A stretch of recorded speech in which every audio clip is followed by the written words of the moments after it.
हमारे रहते आप बेरोजगार क्यों हैं? सरकारी नौकरी की सबसे अच्छी तैयारी, सबसे अच्छे अध्यापक, सबसे कम फीस, हरियाणा का नंबर 1 कोचिंग सेंटर ICS।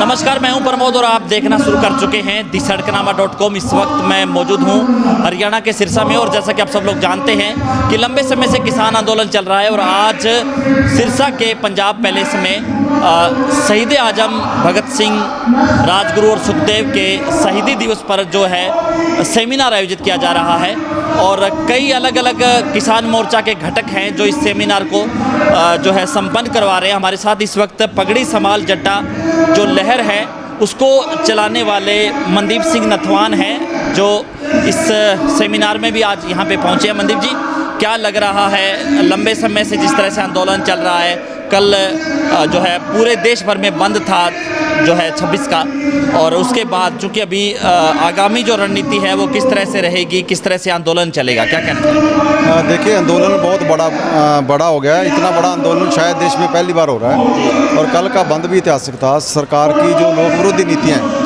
उसे जनता ने समझ लिया बखूबी और जनता सरकार के बिल्कुल खिलाफ है। सरकार चाहे आज विश्वास मत हासिल किए हुए हैं, उनके पास बहुमत है, मगर जनता के बीच में विश्वास खो चुकी है सरकार। आपने देखा कि कल मलोट के अंदर पहली बार हो रहा भी विधायक पिट रहे हैं, मगर हम उसकी राजनीतिकता के पक्ष में नहीं है, मगर लोगों का गुस्सा ही इतना है। तो ये इतने लोग बेईमान हैं। जब ये वोट प्राप्त करने के लिए जाते हैं तो इनका बोलने का लहजा कुछ और होता है, जब वोट लेने के बाद जीत जाते हैं तो इनकी कार्यप्रणाली और होती है। और जनता में इतना क्रोश है कि सरकार को समझना चाहिए। आज का सेमिनार शहीद आजम भगत सिंह, राजगुरु सुखदेव के शहादत दिन को समर्पित है और दिल्ली में चल रहे आंदोलन को कैसे गति दी है इस पर चर्चा करनी है।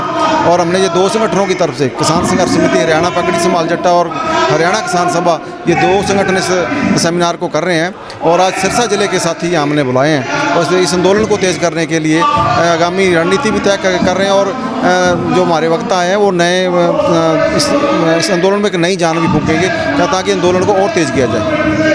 क्या लग रहा है, गर्मी आ चुकी है क्योंकि फसल भी पक करके किसानों की पूरी तरह से तैयार है और आंदोलन भी चल रहा है, तो इस बीच कहीं आपको लगता है कि आंदोलन कुछ जो है गति कम होगी क्योंकि फसलें पूरी तरह से पक करके तैयार हैं? देखिए, फसल का समय थोड़ा ऐसा असर तो रहेगा, ये नहीं कहा जा सकता है, मगर आंदोलन कम नहीं हो रहा है। आंदोलन तो गति ले रहा है। आंदोलन तो इतना तेज़ हो गया कि नेताओं के लिए सरदर्द बन गया। मेरे हिसाब से भाजपा और जेजेपी के नेता तो गांव में नहीं आ रहे। शायद उनको तो ये लग रहा है भी शायद लोग उनके गढ़ पड़ जाएंगे, इतना लोगों में आक्रोश है। आंदोलन धीमा नहीं होगा, हाजिरी में जरूर असर हो सकता है 2-4 दिन, 10-15 दिन का, क्योंकि सीजन का समय, मगर लोग काम करते हुए भी आंदोलन में रहेंगे। इनके कार्यक्रम नहीं होने दिए जाएंगे कहीं भी जो सरकार के। दिल्ली बॉर्डर्स पे अब किसानों ने कूलर और जिस तरह से अब सोशल मीडिया पे वीडियो वायरल हो रही है, कोई AC लगा रहा है, कोई उस तरह की लग्जरी ट्राली लेकर के पहुंच रहा है, क्या लग रहा है कि आंदोलन कितना लंबा चलने वाला है? देखिए, आंदोलन तो पक्का जब तक कानून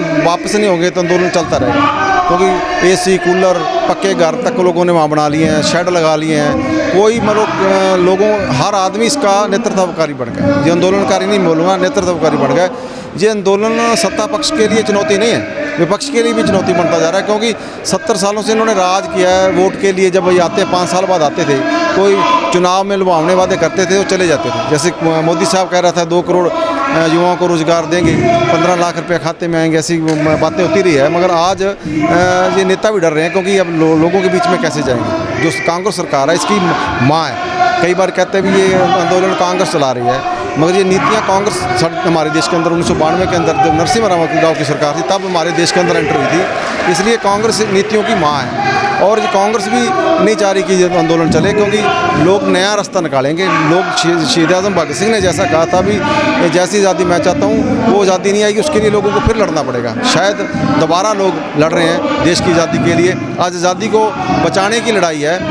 देश में कॉरपोरेट कंपनियाँ कब्जा कर रही है और तमाम जो चाहे खेती नहीं, व्यापार है, मजदूर है, हर तबका इस कानूनों से प्रभावित होगा।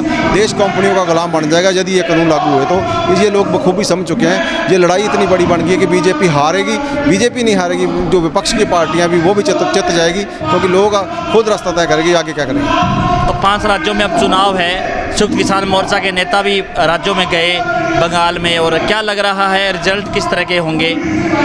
देखिए, चुनाव तो ये पूंजीपति पार्टियां पैसे के बल पे ईवीएम में घोटाले से कुछ भी किया जा सकता है, मैं इस पर कोई दावा नहीं करूंगा, मगर लोगों में आक्रोश है। मैं बिहार के अंदर अभी जाके आए हम, बिहार में 2006 में ये कानून लागू हुआ था, वहाँ 1100 रुपये धान बिकता है। हम खेतों में जाके आए हैं, एक पंचायत को भी संबोधित करके आया हूँ मैं, अभी हम पीछे गए थे, मगर उनके 2006 में जो कानून बिहार में लागू हुआ था, यदि बिहार के किसान खुशहाल हो गए तो यहाँ भी लागू कर देना चाहिए। बिहार के किसान तो और मारे गए हैं इस कानून से, वो 10 एकड़ का माल भी यहाँ मजदूरी करने के लिए पंजाब हरियाणा में आता है, इसलिए हम मजदूर बनने के लिए सरकार से लड़ाई लेना पसंद करेंगे और ऐसा आंदोलन बढ़ाएंगे, सरकार भी जाएगी और देश में नई व्यवस्था भी कायम करेंगे। धन्यवाद। तो ये थे हमारे साथ किसान नेता मनदीप सिंह नथवान। लगातार हमारे साथ बने रहिए, इस वीडियो को आप ज़्यादा से ज़्यादा शेयर जरूर कर दीजिए ताकि किसानों की आवाज़ है वो सरकार तक जरूर पहुँचे। बहुत बहुत शुक्रिया।